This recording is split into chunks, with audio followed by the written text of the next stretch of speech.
Berjumpa kembali dengan saya Nana Taryana di Jejak Kisah. Kali ini saya akan mengajak kalian mengeksplor situs Sanghyang yang sudah berusia ribuan tahun. Seperti apa kisah dan sejarahnya? Ikuti terus perjalanan saya hanya di Jejak Kisah.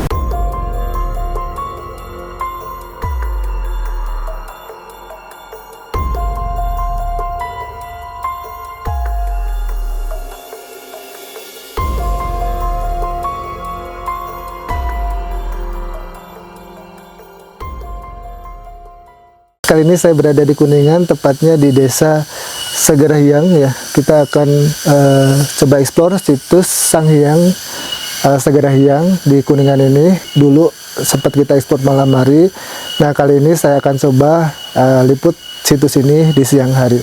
Situs Sanghyang yang menjadi salah satu peninggalan Hindu ini adalah situs tertua yang ada di Kabupaten Kuningan. Situs ini telah berusia sekitar 4.000 tahun. Hal ini dibuktikan dengan adanya batuan tertua yaitu arca nandi serta papan-papan batu reruntuhan bangunan candi dari abad ke-7 dan ke-8 Masehi. Nama Sanghyang berasal dari kata sang dan hyang yang berarti dewa. Maka Sanghyang memiliki arti sang dewa. Alasan diberikan nama sang dewa karena dewa Sanghyang dulunya merupakan lautan para dewa atau tempat berkumpulnya dewa-dewa Pasundan Kepulauan Jawa.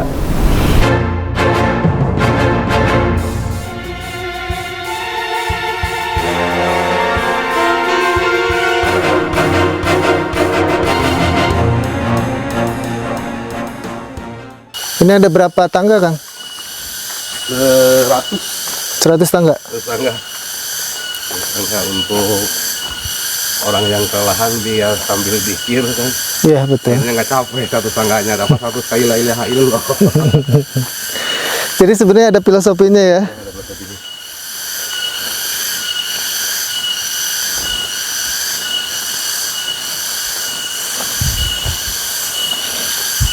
Biasanya kalau yang datang ke sini itu dari mana aja, Kang?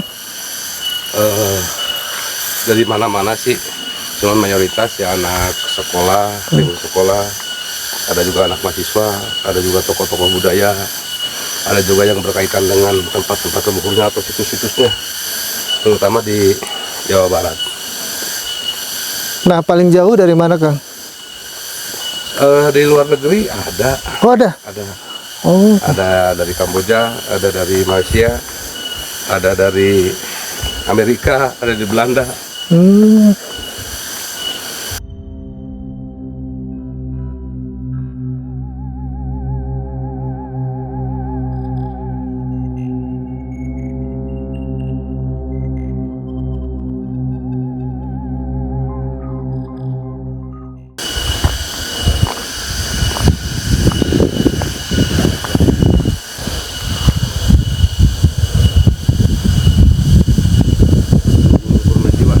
Itu mana?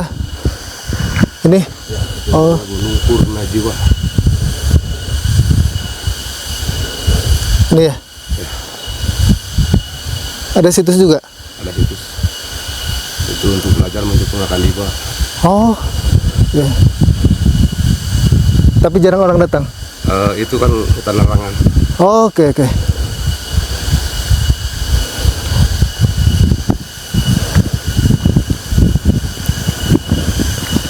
Tapi memang di setiap situs itu biasanya ada hutan larangan ya?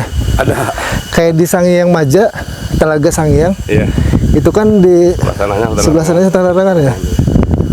Okay. Itu untuk memperkuat ekosistem kan? Sebenarnya itu. Iya. Oh, oke.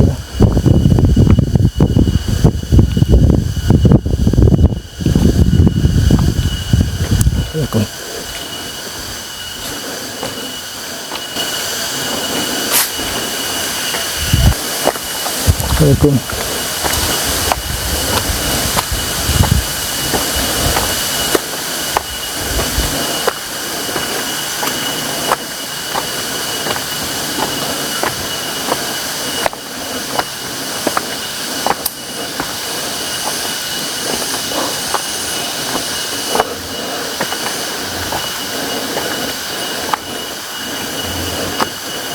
Ambil ke bawah dulu itu.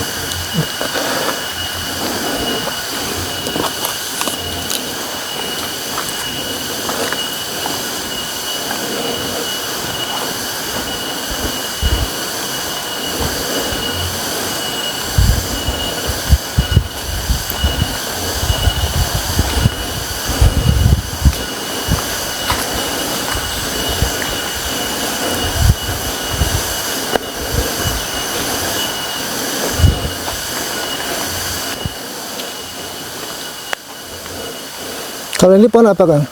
Ini pohon beringin panggang. Termasuk tua? Ini 500 tahunan kurang lebih. Oh, 500 tahun.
Ini pohon ini sama juga, Kang? Ya itu sama umuran dengan yang sebelah sana.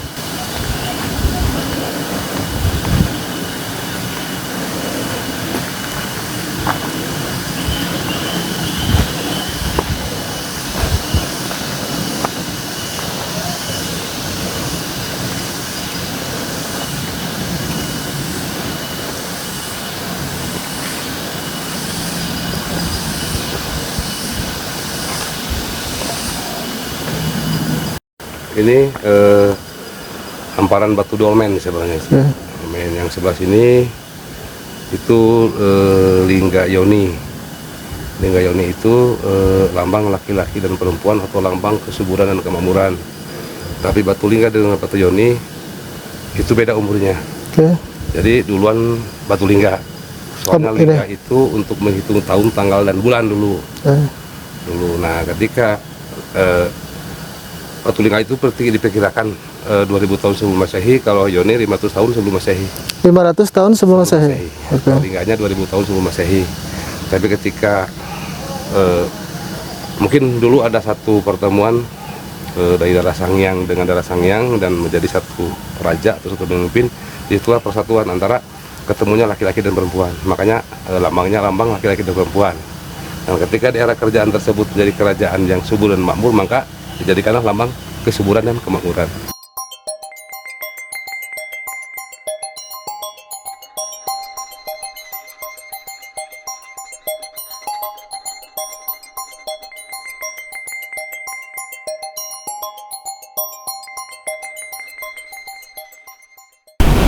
Banyak yang bisa dieksplor untuk menambah pengetahuan sejarah dari situs ini, seperti bebatuan bersejarah, yakni batu menhir, altar, lingga yoni, hamparan dolmen, dan bebatuan purba lainnya. Uniknya, penataan situs ini tidak pernah berubah sama sekali. Bebatuan yang dilihat sekarang merupakan bebatuan yang asli berdasarkan bentuk dan tata letaknya. Beberapa batuan yang ada di anak tangga pun masih sama dari posisi dan bentuk tersebut murni dari ribuan tahun yang lalu. Nah, yang hamparan bawah ini hamparan dolmen. Kalau yang berdirinya menhir. Nah, yang sebelah sana itu patung sapi Nandi. Ini ya? Ya, itu patung sapi Nandi, atau dulu lebih dikenal sama ajaran-ajaran dulu itu Sang Hyang Buddha Mahesa. Nah, yang sebelah sananya itu batu altar. Nah, ini batu sapi ini dengan lingga sama umurnya 2000 tahun sebelum Masehi. Ini posisi dari dulu seperti ini? Posisi dari dulu seperti ini. Dari mulai diketemukan, mulai dirawat tahun 84 sampai sekarang belum ada. Pokoknya pergeserannya di bawah 5 cm lah. Mungkin ada pergeseran ketika lagi nyuci batu atau sebagainya gitu.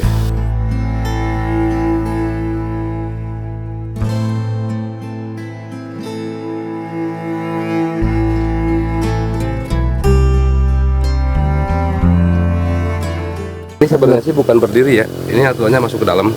Oh, ke sini. Ya, masuk ke dalam. Ya. Cuman dikarenakan banyak pengunjung yang datang ke sini selalu diangkat, dinaikin, maka disimpan di atas. Oh, Nah, oke. posisi ini dikarenakan itu menghitung tahun, tanggal dan bulan, maka posisi batu ini ada di barat daya menjurusnya. Oh, ini posisi berat ya? Barat daya, ya. Ya.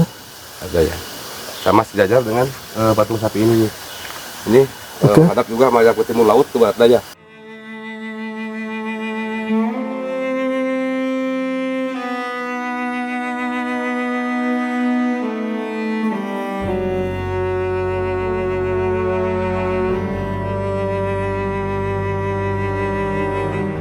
Kalau menhir itu melambangkan dulu ya, mungkin ketika zaman-zaman dulu kan salah satu untuk mencari sinyal ketika dia bersembahyang lah intinya, patokan ya, patokan dia untuk berdoa. Jadi patokannya kalau untuk menhir mah biasanya seadanya gitu ya, dikarenakan kalau memang seperti di atas menhirnya banyak, nah itu kan dikarenakan tempatnya luas, jadi untuk setiap berdoa biasanya menghadap ke batu. Yang besar di bawah altar itu dulu pohon manglid. Manglid. Oke. Ya, manglid ini cuman manglid yang nggak berbuah. Jadi kalau lebih dikenal di gunung itu namanya pohon kembang. Pohon kembang. Nah, kalau manglid berbuah. Nah, kalau kembang enggak gitu. Nah, dulu itu besar banget. Ini bisa dipakai buah pohon namanya. Ini kisaran masuk 40 orang di dalam pohon ini. Oh, dulu masih pohonnya masih utuh ya? Sendiri ya. 97 ini robohnya. Oh, oke. 97. Nah, kalau tempat sembahyang dulu ya atau connecting itu di mana, Kang? Kalau di sini? Intinya ya di depan hamparan dolmen ini. Oh, oke. Hamparan dolmen ini keliling. Nah, kalau batu altar itu kan untuk itu batu meja untuk menyimpan sesaji. Oh, oke. Kalau untuk tempat sesaji, kalau untuk biasanya untuk belajar kita menunggalin ke Yang Maha Kuasa, bisa juga untuk tempat meditasi.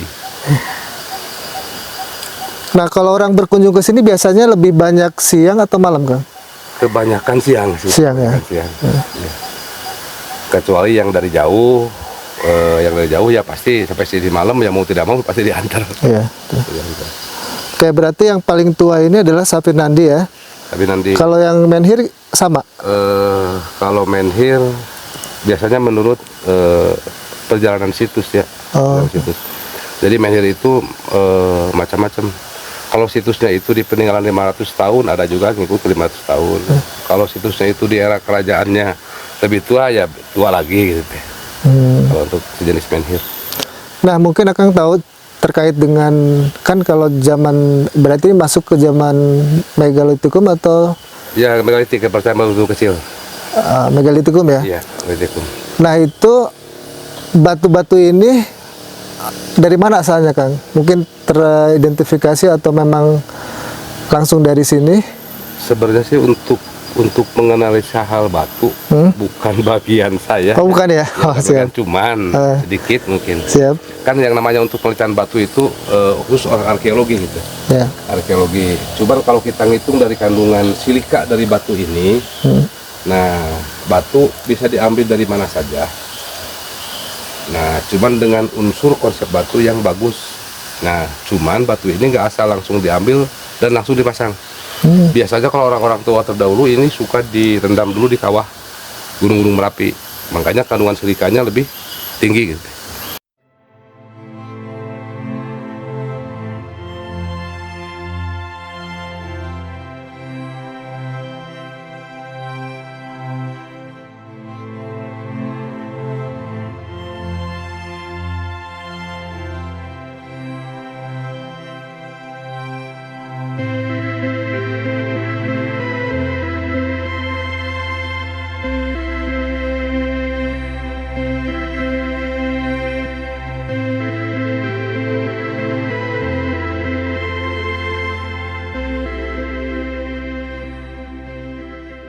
Kenapa dinamakan Safir Nandi gitu? Kalau zaman dulu, kalau ke orang-orang kepercayaan dulu itu dibilangnya Sang Hyang Buddha Mahesa. Oh, oke. Sang Hyang Buddha Mahesa. Kalau menurut kita cerita orang Sunda itu namanya Sapi Gumarang. Sapi? Sapi Gumarang. Oh, oke. Sapi Gumarang. Iya. Nah dulu mungkin kalau Kalau yang sempat dengar gitu cerita dari orang tua terdahulu, itu salah satu tokoh hebat gitu yang bisa nembus ke dua alam, dari mulai alam manusia dan alam goib gitu. Dan konon dulu dipercaya sebagai tokoh yang ditakuti oleh semua jenis. Ya mungkin kalau di terah Nabi di era Nabi Sulaiman alaihissalam lah mungkin. Kalau di era Nabinya itu kan salah satu Nabi yang disegani di dua alam gitu. Mereka itu menggunakan apa, Kang? Masih menggunakan pahat batu. Ada pahat batunya. Kalau pahat batu yang masih tersimpan di museum ada di Museum Cipari. Nah, itu sama Cipari satu fase atau? Oh enggak. Itu kalau Cipari itu dulu bekas pemukiman. Pemukiman. Kalau tempat pemukiman dan plus juga tempat peribadatan sih di situ. Kalau di sini sebenarnya sih ini intinya tempat peribadatan khusus orang-orang tertentu zaman dulu. Oh, Dulu dikarenakan ini cikal bakal kerajaan Alile Saunggala.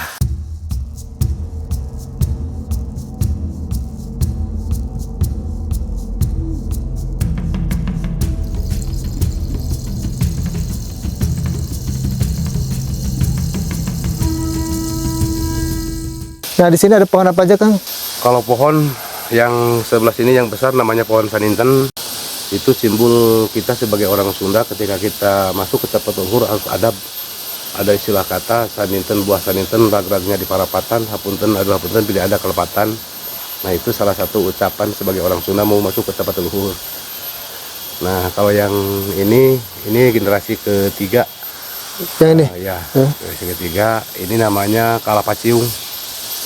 Kalapaciung. Kalau yang sebelah sana, yang sebelah sini nih ini yaitu namanya Matahyang. Matahyang.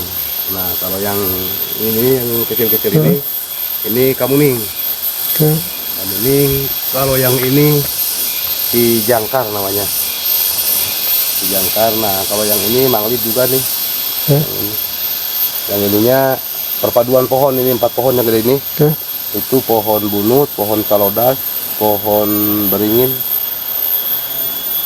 sama pohon bunut, calodas, beringin, yang satunya itu teh rambogiling.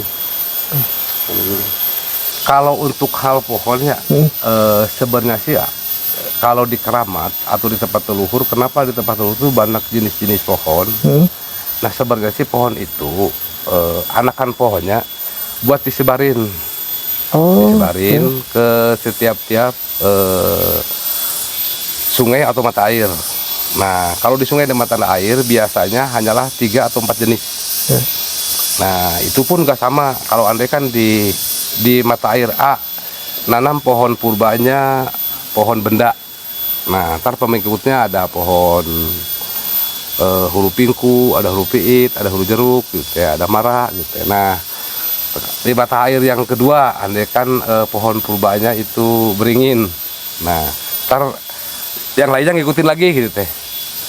Nah soalnya kalau karakter sungai itu nggak sama. Nah karakter air itu nggak sama. Makanya karakter air itu dipadukan dari jenis pohon. Nah seperti Kuningan dengan Majalengka. Nah untuk persamaan Sundanya mah sama, Sunda bahasanya pun sama bahasa Sunda. Cuman dari logat bahasa pasti beda gitu. Kalau logat bahasa Kuningan seperti ini, kalau seperti logat bahasa Majalengka ada gimana kumaha ieu teh. Nah, ada logat seperti itu. Nah, itu dikatakan karakter pohon di Majalengka yang di sini mata airnya pasti beda gitu. Oh, pengaruh ya? Ya, pengaruh. Dialek itu ya pengaruh ya? Dialek. Oh. Pengaruh. Makanya desa A dengan desa B, logat bahasanya pasti beda. Berarti itu kaitannya dengan unsur air? Unsur air dan penyerapan dari air tersebut yang diserap oleh jenis pohonnya. Kalau Kuningan dengan Majalengka kan kalau nama air mah sama, satu gentong bumi dari Ciremai.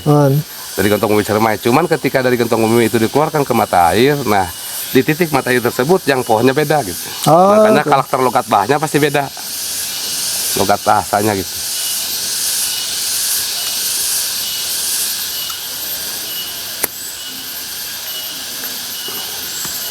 Ini pertama kali di Pugar itu tahun berapa kan? Ditemukan lah? Kalau ditemukan, kalau istilah keramat ini ya zaman dulu sudah ada cerita gitu. Bahkan ini situ Sanghyang gitu ya. Cuman ketika perawatan tahun 84. Oh, 84. Angkatan Pelawan 4, 8 tahun 90 di bawah naungan Muskala. Tahun 91 di bawah naungan Disputpar, 92 di bawah naungan Balai Pelestarian Cagar Budaya. Dengan simbol pohon hanjuang ini, yang dua ini nih. Apa nah? Hanjuang Ini. nih. Oke. Ini hanjuang itu handelum sebelah sana. Oh, oke, 3 ya. Ya 3. Kita sebagai orang Sunda kan ada istilah kata gerateuneun dari sium, geratuna dari luar siang, guareun zaman buan datang. Nah, digali lah di guar. Bukan cara pemugaran, jadi cuma dibersihkan. Tapi Tersemulah ini gitu di pohon hanjuang. 3 pohon ini kan kalau ada orang bilang tritangtu, ada hubungannya? Enggak? Bisa juga sih. Oh, bisa juga. Soalnya yang namanya tritangtu itu banyak. Ada tritangtu di satu tempat, ada tritangtu gunung, ada tritangtu di Buana, ada tritangtu di Diri gitu.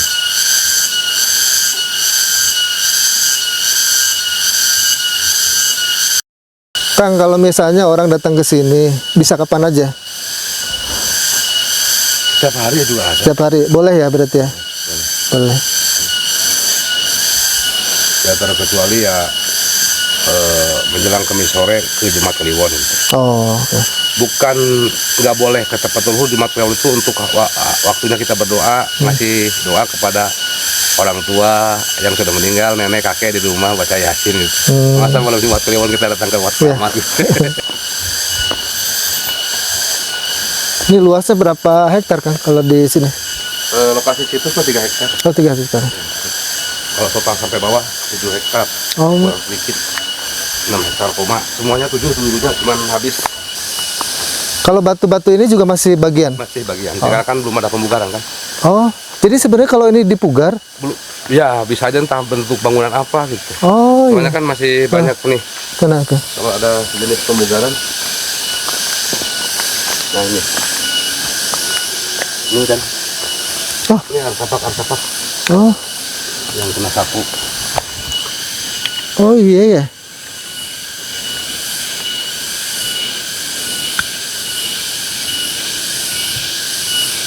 Iya ya Kang ya.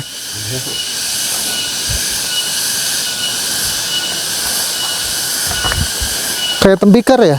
Kayak ini kayak kendi gitu. Iya. Kecamatan kendi dan apa. Jadi entah di bawah ini ada apa gitu. Soalnya saya nggak ngasih dipugar, dikarenakan kan ini pohonnya pohon yang mengandung unsur oksigen dan unsur air. Dan ini oksigennya tinggi? Iya. Oh, oke. Salah satunya ini kan untuk penyelamat matahari kan. Ojo udah rusak. Penyelamat matahari. Matahari ya. Kan ojo udah rusak udah matahari. Oh iya, betul. Saya baru Salah mudah. satu bank oksigen lah. Oh iya.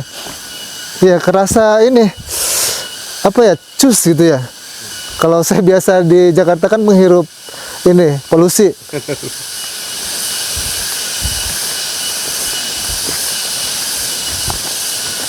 Iya ya, ini batu sebenarnya ke dalamnya kayaknya banyak juga ya. Bisa aja ini bangunan bawahnya atau apa. Iya benar.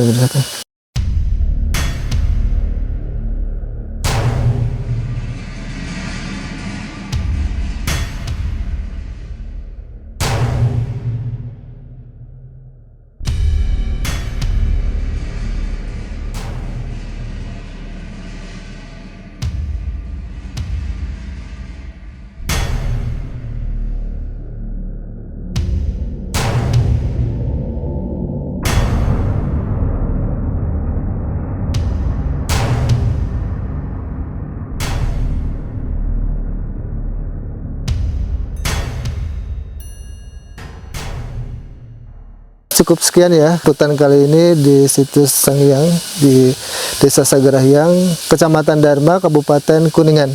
Kita akan coba eksplor ya situs-situs lainnya yang berada di Kuningan ini. Sampai ketemu di liputan selanjutnya teman-teman.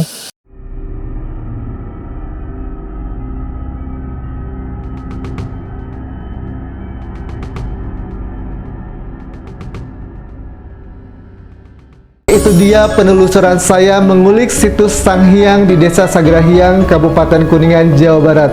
Banyak ilmu sejarah yang bisa kita ambil dengan mengunjungi situs-situs bersejarah seperti Sanghyang ini. Saksikan terus perjalanan saya di Jejak Kisah. Jangan lupa like, comment, share, dan subscribe. Semoga bermanfaat dan sampai jumpa di episode selanjutnya.